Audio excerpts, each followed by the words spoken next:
I'm Yonit Levy of Channel 12 in Tel Aviv. And I'm Jonathan Friedland of The Guardian in London. And we are Unholy, two Jews on the news from Keshet Podcast in our very last episode of 2021. How are you feeling at year's end, Jonathan? I have the champagne on ice, the party hats aplenty, maybe even a few crackers ready to see in 2022. And I don't know, eggnogs, Manischewitz wine, something. Give me something, man. Let's go crazy and uncork a bottle of Manischewitz Concord grape wine. You know, maybe even we'll throw in a bottle of Kedem and go wild. No, I think, well, of course, it is the New Year and Shabbat at the same time. So this will be yet another dilemma for Sabbath observance. I think it's a quite muted sort of New Year vibe. I think partly just because some of these restrictions that are in place and, you know, yet again, another year where probably people did think a year ago this would be a regular New Year and parties, etc., would be able to go ahead as normal. And it's not quite like that, is it?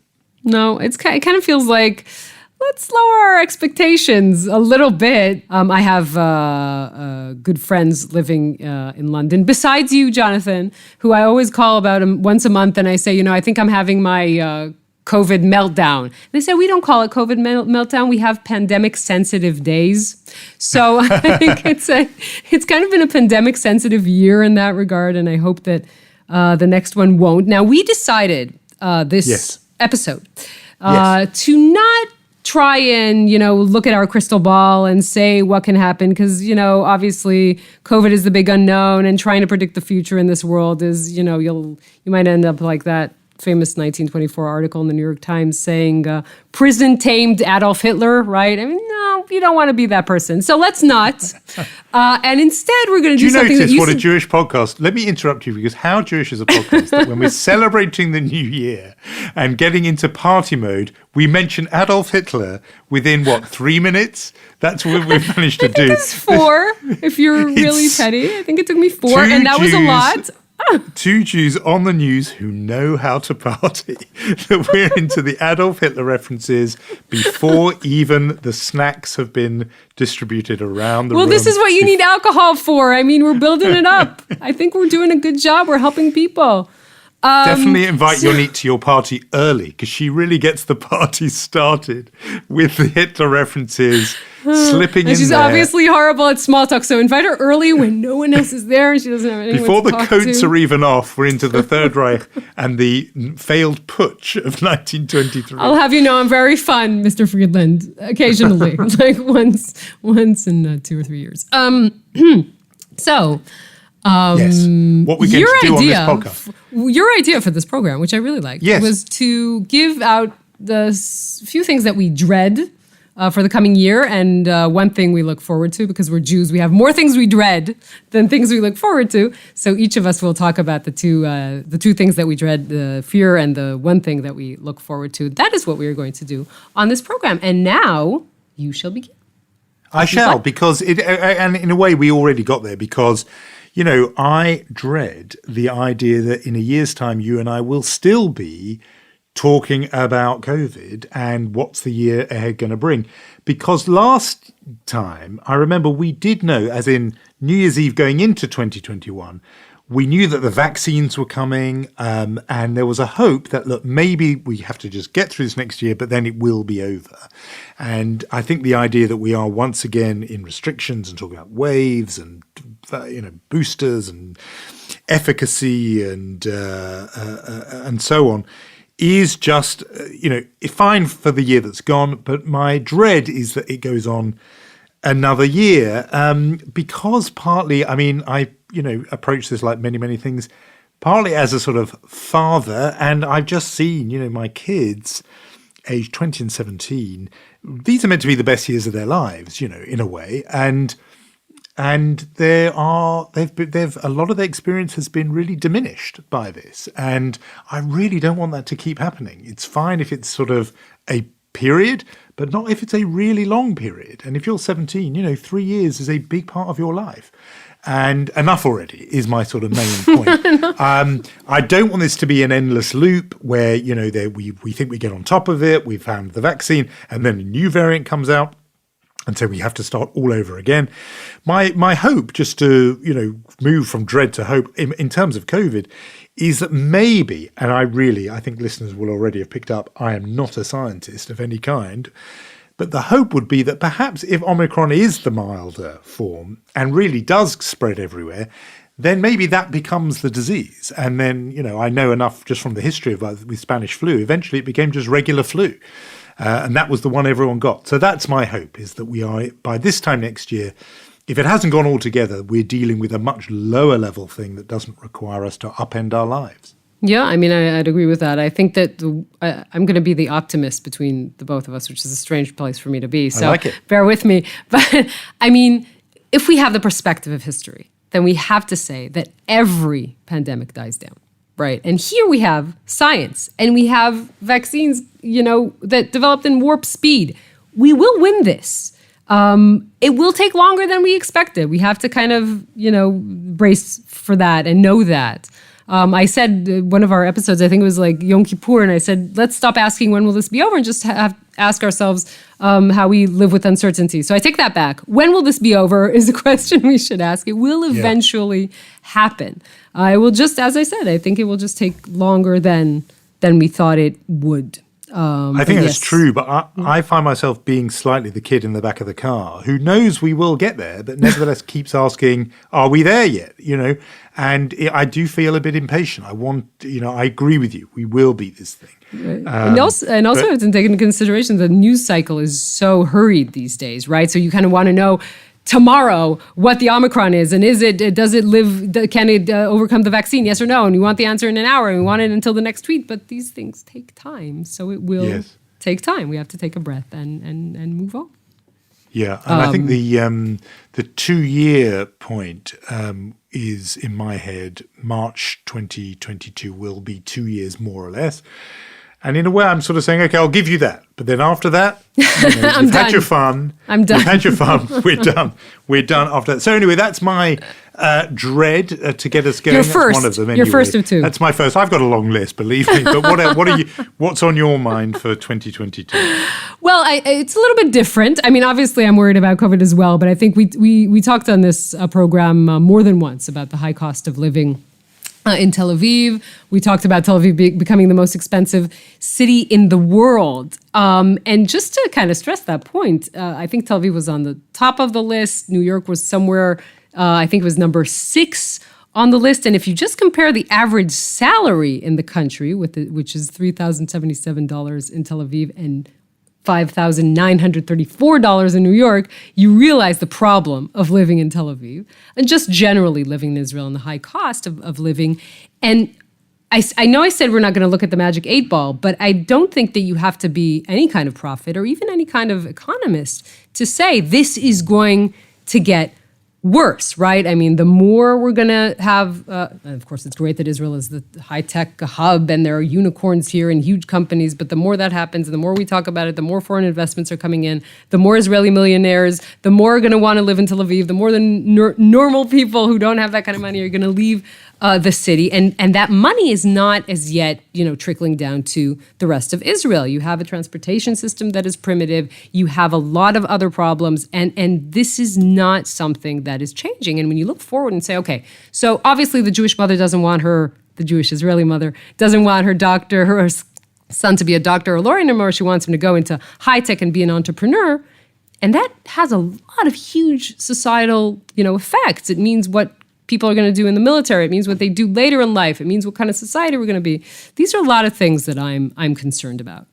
We can just go back talking to viruses if you want. No, our theme on this podcast is very often the relationship between Israel and the world, the Jewish world outside Israel and diaspora. And it just struck me listening to you that there is an extra dimension here that Tel Aviv has to deal with that other big cities on that list don't. And that is, it's a magnet not only for the people who live in that country, but for the people who live in the world around, not just in the sense that, yes, there are Malaysians who buy property in London as an investment, but who feel this kind of emotional connection. So on top of all the other people who are jostling for space in Tel Aviv, we know that there are big influx recently of French Jews who've bought places there, American Jews, British Jews. There are people who, for all kinds of good reasons, want to feel they have a a stake in the society and can afford to, and that must also be driving up prices. This relationship, in other words, between Israel and diaspora even has an effect on this, because it means there's more demand for a very finite resource. Yeah, it's a finite resource, space. But if that'd be an interesting thought, is there a way to make this relationship work somehow, that it does work out for Israelis who need a place to live, and non-Israeli Jews who want to have a place that they're not necessarily in all the time? I don't know. There's a problem there, but maybe there's a solution contained somewhere inside it, given the relationship between the two isn't just a transactional financial relationship. There's more going on there. So your dread is that the city you live in becomes even more costly. I've got a dread. I don't have to worry about that so much these days now, as you took great pleasure in telling us, now that London is plummeted to 17th on that list. That isn't such an immediate pressing concern, although the cost of living is a big issue in this country as well. No, it is a political thing that's on my mind, and that is relatively far away, but it will have a huge effect on the whole planet, I think. And that is midterm elections in 2022 in the United States. That's going to be the big political story out of America throughout the year. Obviously, they come around every 2 years. The Congress is, the House of Representatives is up for election, and a third of the seats in the Senate, lots of governorships. It happens every 2 years. But this one feels like it matters a lot. Joe Biden's presidency is in a lot of trouble as we head into 2022. Maybe it was always going to be that way, given it was a kind of photo finish. He won the Senate just at 50-50, and the Democrats lost seats in the House. Really hard for him to do a transformational agenda when, he doesn't even have all his own party on board. But his poll numbers are really poor, and my worry is if the Democrats take an absolute pounding in 2022, which they might, and if Republicans regain the House and the Senate and lots of those governors' mansions where they get power over running the elections that follow, it could be rolling the pitch, preparing the ground for the return of you-know-who in 2024, meaning Donald Trump. And it is a preoccupation. I know I talk about it a lot on this podcast, but it's a proper preoccupation. I'm not sure the world can take the world's most important democracy being run by an authoritarian leader like him again. So I'm pretty worried about that. When I was thinking about that, what I found was that Naftali Bennett, the Israeli prime minister, is constantly telling the American president, there's certain things that you want. By the way, another big issue that we're going to see this year, right, of course, is going to be the Biden-Bennett relationship, and how the Biden administration is going to start pushing on Bennett, seeing that his government is somewhat stable, is going to push on him to do certain things vis-a-vis the Palestinians. And Bennett keeps telling him, I'm in such a dire political situation. Like, really, you're going to try that line on Joe Biden this year? Good luck. If we are on the issue of Israeli politics, I know that we weren't, yes, but I just pulled us there. Is that okay? You totally did. I was just going to say, I think completely legitimately, because I think the Bennett thing is really interesting, because the post-Bibi effect begins to fade a little bit. It's not enough just to be not Bibi Netanyahu. That was great for the first year. But in 2022, I think it might be a thing with, okay, now I'm actually going to look at you and see, I've established that you're not Netanyahu. Now, who is this guy who's facing me if in the White House or in the, in the chancelleries of Europe, etc.? Bennett has to now have his own profile that isn't just not the other guy. True. I mean, look, 2021 is the year where Netanyahu and Trump left the stage, but the movements that admire them and run them still exist, and they're still in the air, obviously. They're both two politicians who want to come back. As you say, Naftali Bennett is still very weak in the polls, right? I think he had a party when in the polls, his party went from 6 seats in the Israeli parliament out of 120 to 9. So he grew a little bit, but it's still a little bit. I mean, he doesn't have the base. And, we come off 2 years of 4 election night broadcasts. We had 4 elections in 2 years. So if you ask me what I dread, honestly, a 5th election night broadcast, right? I mean, there's so many things that could still happen to this coalition. A lot of political pundits in this country believe that as long as Netanyahu is in the picture. He is the glue. Their animosity towards him is the glue that's holding everyone together. They know they have nowhere to go. By the way, just note that this is also going to be the year where Netanyahu finally takes the stand in his trial. If he, the performance of a lifetime from a performer of once in a lifetime. So we will know how bad the situation is by the time that happens. And so that will also give us an indication of how volatile this government is. They're standing on two legs. They're shaky, but they're standing. If there is, heaven forbid, a war that blows up this coalition, if there's any other outside intervention, then we shall indeed look at a fifth election.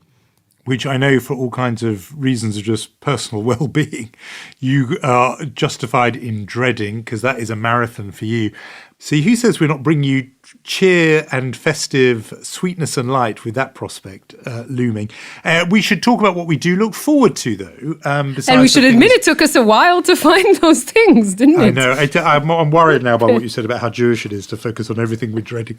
But okay, what we look forward to, I'm going to throw in a couple of things. I sort of half am looking forward to this. So this is a bridge between dread and looking forward to, because it's got elements of both. But, so what is it exactly? You're looking forward to it, but with the stomach ache? I mean, what is this category that we're going into? Again, that's another very Jewish category. I'm looking forward to it with a little bit of angst. So you'll know that I'm a relatively late convert to the beautiful game, to football. But one thing I always loved were international tournaments, just even long, long ago. And there is a World Cup looming. It's going to be at the end of 2022. The reason why there's some dread is it's a winter World Cup and it's in Qatar.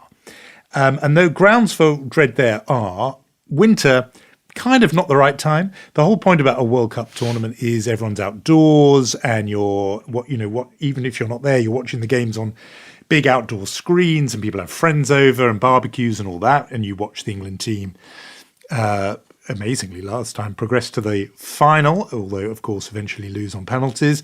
That's preordained, but that's part of the fun. And Qatar is problematic in kind of all kinds of ways, because Qatar building these stadiums, etc., and using all kinds of really questionable labor practices involving migrant labor, many reports about completely inhuman conditions.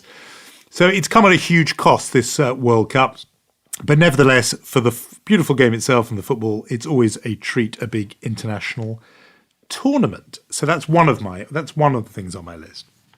Well, I'm just looking. The translation of what you said really is that my television will be taken over, and I will have no rights in my own home, and I'll have to pretend like this all is very interesting. I don't watch television, which is strange for someone who works in television.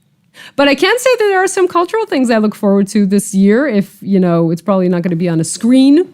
But first of all, the Paul Newman memoir is supposed to come out. He had begun recording himself since 1980.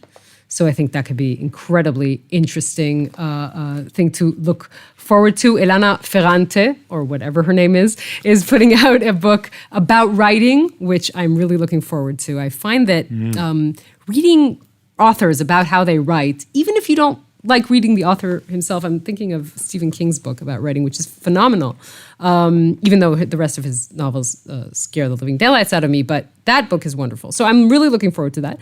And I don't know if you've heard of him, but my friend Jonathan Friedland is putting out a book. I'm still waiting for some kind of copy that, or maybe he expects me to just buy it like the rest of the world. But that book will be coming out in 2022. Well, thank you for mentioning that. That is something I am looking forward to too. The reason why I'm looking forward to be honest with you, is I have been so pent up with this story. The book is going to be called The Escape Artist. As I've mentioned to you before, it is the story of the first Jew and one of only 4 Jews ever to break out of Auschwitz. It's an amazing story, but the point is I've been living with it for the last 2 years in my head and sort of at my desk all the time. And to have it back out in the world, or to have it out in the world, will be a kind of great relief, and to share it with other people. And so I am looking forward to that, actually. So thank you for mentioning that. I was also going to mention a book, and also, funnily enough, about, well, if not writing, certainly about the writer's life. And that is a memoir from the great British novelist Howard Jacobson. And the book is called Mother's Boy, a writer's beginnings. Howard Jacobson is sometimes, I think I may have called him the British Philip Roth. Rightfully He so. always prefers being called the Jewish Jane Austen. He's a brilliant writer and brilliant novelist, and I mean, just one exquisite sentence after another. I don't know of another writer with more control over each sentence by sentence. But now he's written nonfiction, a memoir of growing up, and I've been lucky enough to have a sneak preview, and I've loved it, and it is just the thing that Howard Jacobson brings. It, brilliantly clever, but also very tender and human, and tremendously insightful about his own becoming really a Jew and a man. And it's a beautifully told story. So Mother's Boy is something very much to look forward to in 2022. And I was going to mention just something cultural as well, which is straddling the great divide between us, which is an Israeli TV show, which is going to be, we hope, on international screens in 2022, and that is Beauty Queen of Jerusalem. Yeah, that's a story adapted from a book. It's a family in Jerusalem, 3 generations of a Sephardi family. It's actually a beautiful book. I have to confess, I haven't seen the television series. I understand there was a bit of a row there because one of the lead actors, Michael Aloni, who also acts in Shtisel, plays in Shtisel, he is not Sephardi, actually. So, that's a whole issue there. But it really is a beautiful story about the relationship inside a family, and also very specifically the relationship between mothers and daughters, and how to maybe break out of certain loops that families know how to put you in. I think it really is. I haven't seen it, but I'm sure it's really a wonderful thing. And it's wonderful that it's traveling. We've talked about the success of Israeli television before on our podcast. And I think that could be a wonderful thing.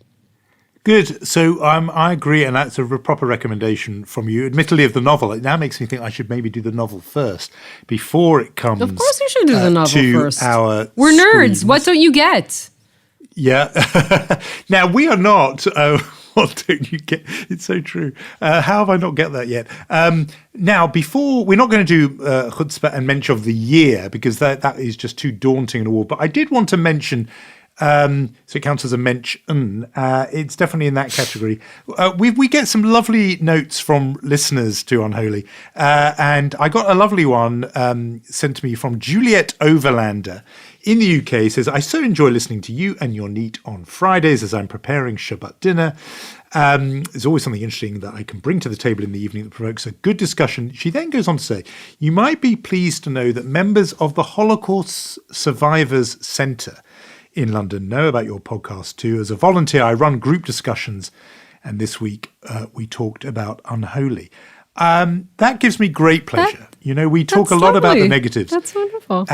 That there are among our listeners Holocaust survivors. The Survivors Centre, I've been there, I've reported on it, I wrote about it for The Guardian. It is an extraordinary place that does extraordinary work.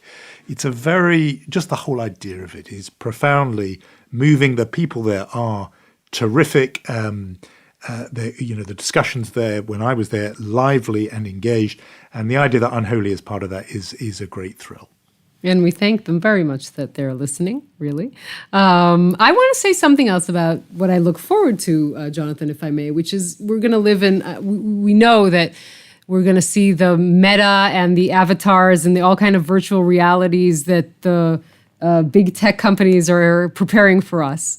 But in the spirit of just human connection, I'd love to, first of all, spend this year with friends and family. And if there was any chance to actually meet in person, I remember when we met in October, and it was a kind of a rushed visit of mine to London, and there was a second where it looked like it wasn't going to pan out. And you said, no, if it's too much of, pressure, don't come now, come later. I said, no, I feel like I have to come now because it's going to be complicated to come later.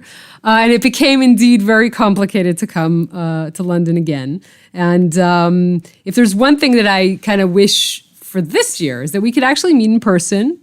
My big idea is to take Unholy on the road. It's such a good idea. A little like a faraway dream right now. But yeah, just load Lior, our EP, on the top of the car and just go driving.